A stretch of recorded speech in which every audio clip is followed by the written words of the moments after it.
How's it going, guys? Topic for today's video, we're on the bike. Haven't done a video on the bike in a while. It's time to get on your fucking bike. You gotta start riding it. You gotta start riding that bike that you have.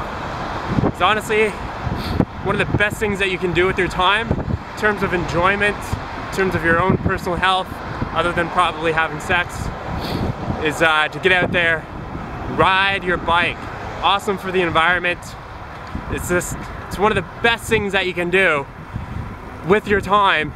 And if you start throwing on like audiobooks while you're riding, woohoo! Yeah, baby. It is such an effective use of your time. And like when I was living in Adelaide, I'd ride my bike, I'd have an audiobook in, and I'd be going to buy my fruit.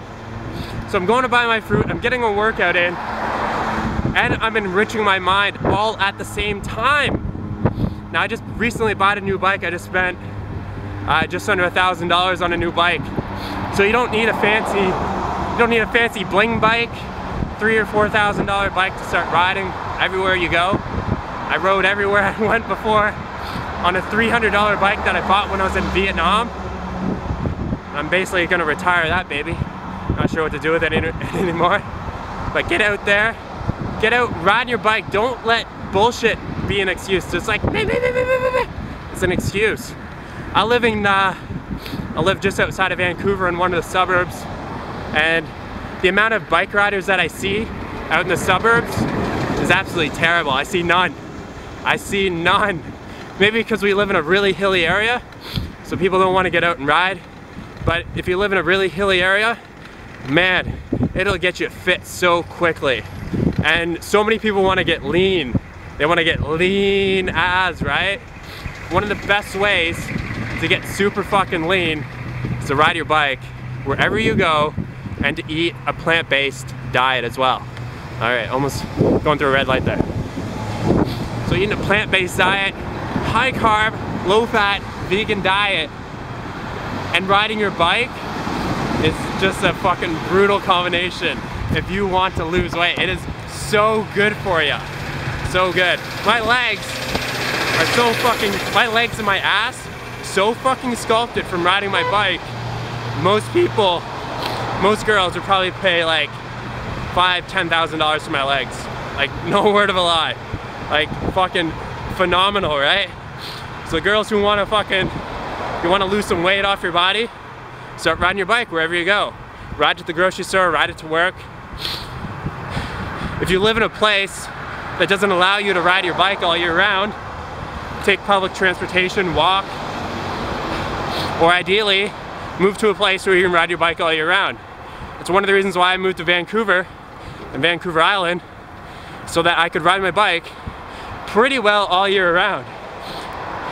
Since I've got back to Canada, there's only been 2 days that I couldn't ride my bike because there was snow on the ground. And I won't ride my bike if there's snow on the ground, it's too dangerous. But I mean, like, I'm just riding up a little hill here, getting the heart rate going, getting up to around 150, 160 beats per minute, and I'm just going to downtown Vancouver. I'm getting a workout. I could take public transportation. It would take me an hour, and it would cost me $5 to get to downtown Vancouver. But if I'm riding my bike, it takes me an hour, it costs me nothing. Well, it doesn't cost me nothing because I still have to buy the bike, but over time, it just becomes more cost effective, right? And to be honest, it's just so much enjoyment getting amongst it, getting on the road, dicing it up with the cars.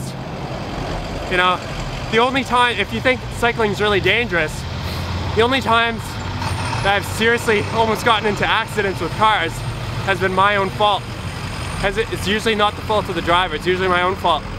So when I always hear people talk about how dangerous it is, oh, I almost got hit by a car.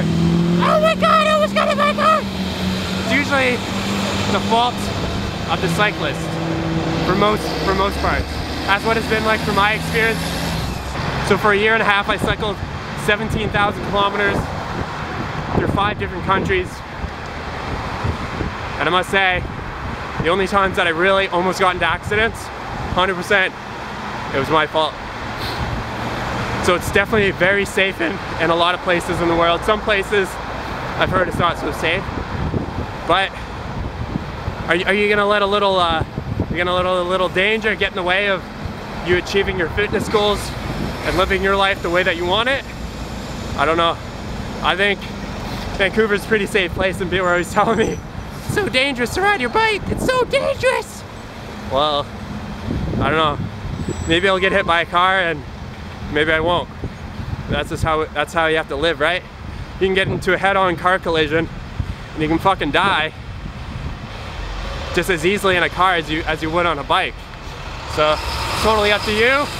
Want to live the lifestyle of adventure, getting amongst it on your bike, getting amongst the world, being a lot closer to nature, and not being so fucking disconnected because you're in a little box, a little motorized box. Get out there, ride your bike. If you have any questions or comments about bike purchases, let me know. Maybe I'll do a video on that. All you need, simple entry-level aluminum road bike, or just like a simple hybrid bike or a mountain bike, something that works well, has good gearing, is maintained well, pump up the tires, oil the chain, like just simple shit like that. Make your riding a lot easier. Get a rack on the back, get a trailer, so you can transport your fruit and grocery, and fucking give her, man. Loving it. Loving life out here. Awesome. Thanks so much for watching, guys. Have a great day. Talk to you soon.